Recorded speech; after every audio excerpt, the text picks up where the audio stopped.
Hi everyone, welcome back to Vagilas Khana Khajana. એકદમ soft spongy આથા વગરના એકદમ ઝડપથી બની જાય તેવા ટેસ્ટી મકાઈના ઢોકળાની રેસીપી જોઈશું।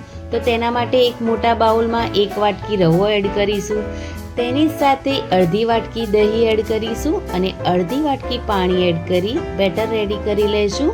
અને આ બેટરને 10 મિનિટ માટે રેસ્ટ પર મૂકી દઈશું ઢાંકણ ઢાંકીને। જ્યાં સુધી આ બેટર રેસ્ટ કરે છે ત્યાં સુધી એક મિક્સર જાર લઈશું, તેની અંદર અડધી વાટકી મકાઈના દાણા, લીલા મરચાં અને આદુનો ટુકડો ઉમેરી આ મિશ્રણને પીસીને રેડી કરીને લઈશું। હવે બેટરની 10 મિનિટ થઈ ગઈ છે, તો જે મિક્સર રેડી કર્યું છે તેને એડ કરીશું।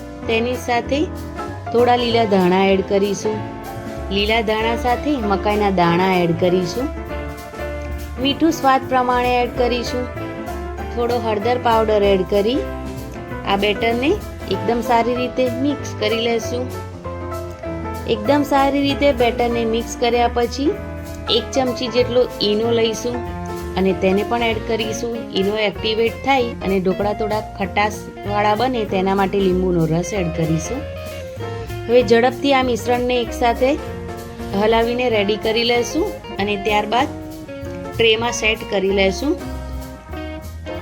ટ્રેમાં સેટ કર્યા પછી તેને સ્ટીમરમાં એડ કરીશું અને ઉપરથી લાલ મરચું પાવડર સ્પ્રિંકલ કરીશું અને ઢાંકણ ઢાંકી 15 મિનિટ માટે આ ઢોકળાને સ્ટીમ કરી લેશું।